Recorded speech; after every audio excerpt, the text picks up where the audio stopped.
Olá. Olha, hoje a gente vai direto num ponto fascinante do Antigo Testamento, tá? A história do rei Uzias, lá do capítulo 26 de 2 Crônicas. É uma narrativa, assim, com altos e baixos bem marcantes. Ele começa muito jovem, né? 16 anos. E o texto é bem claro, diz que ele fez o que era reto aos olhos do Senhor. Ele buscou a Deus, né? E enquanto fez isso, a consequência foi direta. Deus o fez prosperar. Mas essa prosperidade foi só algo espiritual ou teve, tipo, reflexos bem concretos? Ah, com certeza. E bem concretos, viu? O relato não economiza nos detalhes, não. Fala de vitórias militares importantes, sabe? Contra filisteus, árabes, meunitas. A fama dele se espalhou muito, chegou até o Egito. E os vizinhos ali passaram a pagar tributo para ele. Não foi pouca coisa, não. Quer dizer, ele realmente consolidou o reino de uma forma uau, impressionante. E não foi só na guerra, né? Pelo que eu lembro, o texto fala de investimento pesado em outras áreas também. Exato. Ele fortificou Jerusalém, construiu torres de defesa, e não só lá, até no deserto ele construiu torres, cavou um monte de cisternas. Isso mostra um investimento claro, né? Em pecuária, agricultura. E tem aqui um detalhe curioso, assim. O texto diz que ele amava a agricultura. Mostra um lado diferente do rei, né? Não só o guerreiro. Interessante isso. E militarmente, além dessas vitórias que você mencionou, ele também inovou, não foi? Eu lembro de ter lido algo sobre umas máquinas de guerra. Sim, sim. Isso é fascinante. Ele organizou um exército, assim, enorme, bem treinado, mais de 300 mil homens, e equipou todo mundo direitinho. Mas o ponto alto são essas máquinas inventadas por homens peritos, que ficavam nas muralhas de Jerusalém, sabe? Para atirar flechas e lançar pedras grandes. Era tecnologia de ponta para a época, mostrou o nível que o reino alcançou. E a narrativa reforça isso, diz que ele foi maravilhosamente ajudado, até que se tornou forte. É incrível pensar nesse auge todo. Um rei jovem que começou certo, super próspero, inovador, mas parece que foi justamente essa força toda, essa sensação de invencibilidade, talvez, que preparou o terreno para a queda, né? É, é o ponto de virada clássico da história. O texto é direto. Depois que ele se fortaleceu, exaltou-se o seu coração para sua própria ruína. Parece que o sucesso subiu a cabeça, sabe? Inflou um orgulho perigoso.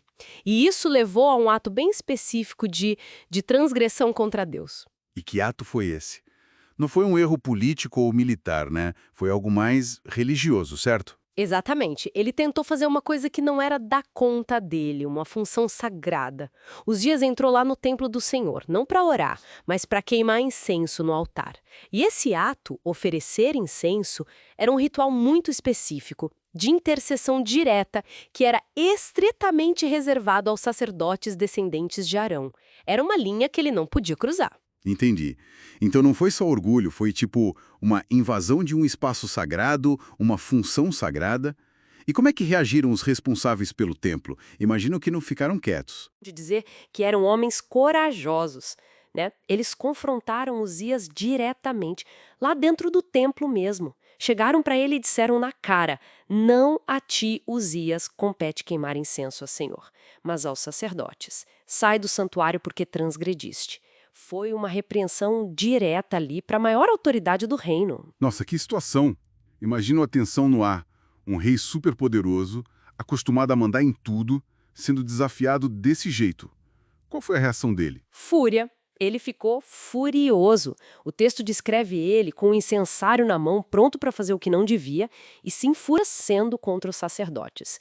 E é nesse exato momento de raiva, de desafio, ali na frente do altar de incenso, que acontece algo chocante. A lepra. Na hora, surgiu na testa dele uma consequência divina, assim, imediata e visível para todo mundo ali. E a lepra, né, além da doença em si, carregava um estigma enorme de impureza, de isolamento social, religioso. Nossa Senhora! Que virada dramática!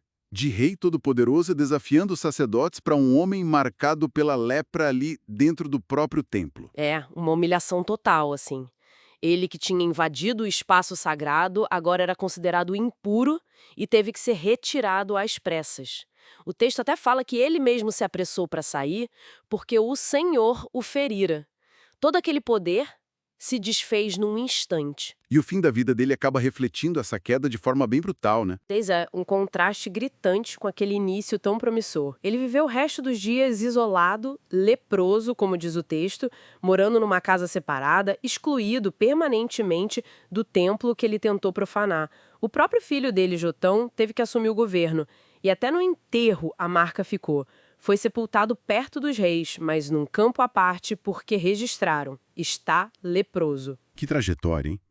Do favor de Deus pelo zelo inicial, passando por um sucesso estrondoso até a ruína completa, causada pela arrogância de querer ultrapassar os limites sagrados. O ponto central aqui, me parece, é essa conexão direta, né, entre a atitude dele com Deus e o destino dele. Primeiro, buscar a Deus trouxe sucesso, trouxe força, mas depois a arrogância, a transgressão, a tentativa de se colocar acima das regras divinas, de confundir o poder terreno com o sagrado, isso levou direto para a queda. A força veio de Deus, mas a autossuficiência orgulhosa foi fatal. Então, fica pra gente pensar, né? Além da lição óbvia sobre o perigo do orgulho, como que essa história antiga, sobre essa linha tênue entre o poder secular e a esfera do sagrado e as consequências de cruzar essa linha, como isso ainda pode dizer algo pra gente hoje? Sobre como a gente lida com a autoridade, com limites e com o próprio sucesso.